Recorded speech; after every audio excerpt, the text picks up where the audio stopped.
Aisha Thompson moved through the diner with a rhythm born of necessity. The Breakfast Nook, a squat brick building off Highway 17 in Willow Creek, South Carolina, was the kind of place where truckers and locals mingled over greasy hash browns and bottomless coffee. Aisha, 32, had been a waitress there for 3 years, her dark skin glistening under the fluorescent lights as she balanced trays and dodged the occasional rude comment. Her scars were impossible to miss, raised, uneven lines that snaked from her forearms to her collarbone, catching eyes like cracks in a sidewalk. Most customers didn't ask. They just stared, or worse, whispered to each other when they thought she couldn't hear. "Girl looks like she got in a fight with a lawnmower and lost," one man muttered to his buddy over a plate of pancakes last Tuesday. Aisha caught it, same as she caught the snickers from the teenage girls in Booth 7 or the way Mrs. Callahan, the town's self-appointed gossip queen, pursed her lips every time Aisha refilled her tea. She'd learned to let it roll off her, to keep her smile steady and her voice warm. "More coffee?" she'd ask, and they'd nod, sometimes looking away like they'd been caught stealing. Aisha wasn't born in Willow Creek. She'd moved there after leaving the army, chasing a quiet life far from the chaos of her past. The diner was a means to an end: rent, groceries, a used pickup truck that rattled like it was on its last breath. She didn't talk about her time in the service, not with her co-workers, not with the regulars. The only hint of it was the tattoo on her left wrist, a small, faded emblem of the 101st Airborne Division, half hidden by a scar that twisted it into something almost unrecognizable. She wore long sleeves when she could, but in the sticky heat of a South Carolina summer, that wasn't always an option. It was a Thursday morning, the diner half full with the usual crowd, when the trouble started. A group of 4 guys, early 20s, rolled in around 10 a.m. They were loud, their laughter sharp as they slid into a corner booth. Aisha recognized the type: out-of-towners, probably passing through after a night of drinking. Their eyes followed her as she approached, order pad in hand. "What can I get started for y'all?" she asked, her tone professional but friendly, the way she'd perfected over years of dealing with people who didn't always deserve it. One of them, a guy with a backwards baseball cap and a smirk that didn't reach his eyes, leaned back in the booth. "Damn, what happened to your arms? You fall into a blender or something?" His friend snickered, and Aisha felt the familiar tightening in her chest. She kept her smile in place. "Just some old marks. Y'all ready to order?" The guy didn't let it go. "Old marks, huh? Looks like you got mauled by a bear.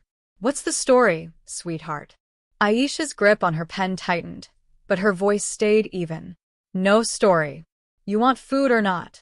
They ordered burgers, fries, cokes, and she walked away, feeling their eyes on her back. She heard one of them mutter something about freak show, and it took everything in her not to turn around. She busied herself behind the counter, pouring coffee for Mr. Jenkins, a regular who always tipped $1 no matter how small his bill.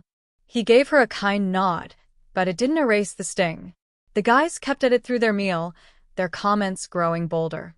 "Bet she's got more scars under that uniform," one said, loud enough for half the diner to hear. Aisha ignored them, but her coworker, Tammy, a wiry blonde who'd been at the Nook for a decade, shot her a sympathetic look. "Ignore those idiots," Tammy whispered as they passed each other at the coffee station. "They're just passing through." Aisha nodded, but the words stuck like burrs. She was used to it, or thought she was. The scars weren't just skin deep. They were a map of a life she'd tried to leave behind. Afghanistan, 2012. A roadside bomb that turned her Humvee into a fireball. She'd pulled her squad leader out, burning her arms and chest in the process. The tattoo, inked a year before the blast, was the only thing that tied her to that time, that unit. She didn't talk about it, not because she was ashamed, but because people didn't know how to listen. They wanted hero stories or tragedy porn, not the messy truth of survival. The lunch rush came and went, and the group of guys finally left, tossing a crumpled 20 on the table as a tip. Aisha pocketed it without a word, grateful for the quiet that followed. She was wiping down the counter when the bell above the door jingled, and an older man walked in. He was in his late 60s, maybe early 70s, with a limp that favored his left leg and a face carved with deep lines. His hair was gray, cropped close, and he wore a faded army jacket that looked like it had seen as many years as he had. He took a seat at the counter, right in front of Aisha. "Coffee, black," he said, his voice gravelly but not unkind. "And a menu, please." Aisha poured the coffee and slid a menu his way. "Here you go. Let me know when you're ready." He nodded, his eyes lingering on her for a moment longer than most. She didn't think much of it. People stared all the time. But when she came back to take his order, he was looking at her wrist, where the sleeve of her shirt had ridden up, exposing the tattoo. His brow furrowed, and he leaned forward slightly. "That's a 101st Airborne tattoo," he said, not a question but a statement. Aisha froze, her pen hovering over her order pad. Nobody had ever recognized it before. Most people didn't even notice it, buried as it was under the scar tissue. "Yeah," she said cautiously. "Old ink." "You serve?" he asked, his eyes meeting hers. They were sharp, like he was seeing something she hadn't meant to show. She nodded, keeping it brief. "A while back." He didn't push, just gave a small nod and ordered a BLT. But as she turned to put in the order, he spoke again. "I was 101st too. Screaming Eagles. Nom. 68 to 70. Aisha turned back, surprised. The 101st Airborne was a storied unit, one that carried weight for anyone who'd been part of it. She hadn't met another Eagle since she'd left the army. "That's a long time ago," she said, softening a little. "You see much action?" "Enough," he said, his voice low. "You?" "Enough," she echoed, and for a moment, they just looked at each other, two strangers who'd walked the same kind of fire. His name was Earl Jackson, and he wasn't a regular at the Breakfast Nook. He was passing through Willow Creek on his way to visit family in Charleston, he told her as she refilled his coffee. He'd been a paratrooper, one of the last to jump into combat before the Army phased out airborne drops in Vietnam. His stories were sparse, delivered in short bursts between bites of his sandwich, but Aisha listened. She didn't talk about her own service, not yet, but she felt a pull toward this man, like he was a piece of a puzzle she'd forgotten she was missing. The diner was quiet now, just a few stragglers nursing their coffee. Earl finished his meal and pushed his plate aside, his eyes drifting back to her wrist. "That tattoo," he said again. "It's got a story, doesn't it?" Aisha hesitated. She didn't talk about Afghanistan, not with anyone, but something about Earl. Maybe the way he didn't flinch at her scars, or the weight in his voice, made her want to. "Got it in 11, she said finally. "Before my last deployment. Bomb went off in 12. Messed me up pretty good." Earl's jaw tightened, and he leaned closer, his voice dropping. "Where were you stationed?" "Kandahar," she said. "Forward operating base Ramrod." His eyes widened, just for a second, before he caught himself. "Ramrod," he repeated, like the word carried a ghost. "You were with the 2nd Battalion?" She nodded, her throat tight. "Yeah." "Charlie Company." Earl sat back, his hands gripping the edge of the counter. For a moment, he didn't say anything, just stared at her wrist like he was seeing something impossible. "Charlie Company," he murmured. "You know a guy named Marcus Tate?" Aisha's breath caught. Marcus Tate had been her squad leader, the one she'd dragged from the burning Humvee. He hadn't made it. The memory hit her like a punch, flames, screams, the weight of his body as she pulled him across the dirt. "Yeah," she said, her voice barely above a whisper. "I knew him." Earl's eyes were wet now, but he didn't look away. "Marcus was my nephew," he said. "My sister's boy. He used to write me letters, told me about his squad. Said there was a soldier, a woman, who never backed down. Saved his life once before he didn't come home." Aisha felt the world tilt.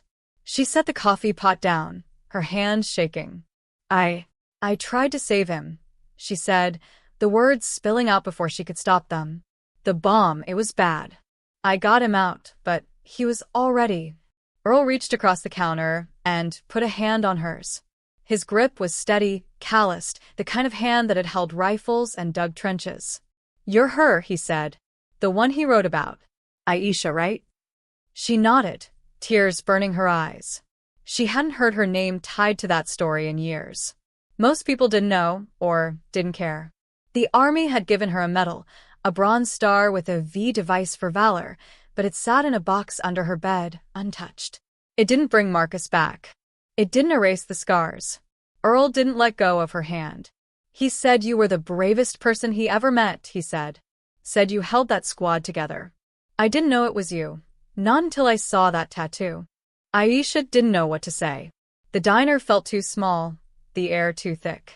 She'd carried Marcus's death like a weight, blaming herself for not being faster, stronger. Hearing his uncle say his name, knowing he talked about her, was like a crack in the armor she'd built around that memory. I'm sorry, she said finally. I'm sorry I couldn't save him. Earl shook his head. You did more than most would have. You gave him a chance. That's what he'd want you to know. They sat there for a while, talking quietly. Earl told her about Marcus, how he'd been a kid who loved comic books, how he'd joined the army to make his family proud. Aisha shared bits of her own story, things she hadn't said out loud in years. Nights in the desert, the camaraderie of her squad, the way the explosion had changed everything. The scars, the ones people mocked, were her proof of survival, but they'd also been her shame. Until now. Word spread fast in Willow Creek. By the next day, the diner was buzzing with a different kind of talk. Tammy had overheard part of the conversation and told Mr. Jenkins, who told Mrs. Callahan, who told half the town. The story of Aisha's bravery, her sacrifice, started to replace the whispers about her scars. Customers who'd once stared now nodded with respect. The teenage girls from Booth 7 came back and left a $10 tip with a scribbled thank you on the receipt. Earl stayed in town for a few days, stopping by the diner each morning. He and Aisha traded stories, not just about the army but about life, his years as a mechanic, her plans to maybe go back to school. On his last day, he brought her a small pin, a replica of the 101st Airborne Screaming Eagle patch. Wear it, he said. Or don't. But don't ever hide who you are. Aisha didn't wear the pin, but she kept it in her pocket, a reminder of the connection she'd found in a place she'd least expected it. The breakfast nook didn't change much, same greasy food, same creaky stools, but Aisha moved through it differently now. The scars were still there, and so were the stares, but they didn't sting as much. She'd been seen, not for her marks, but for the story they told. And for the first time in years, she felt like she could carry it.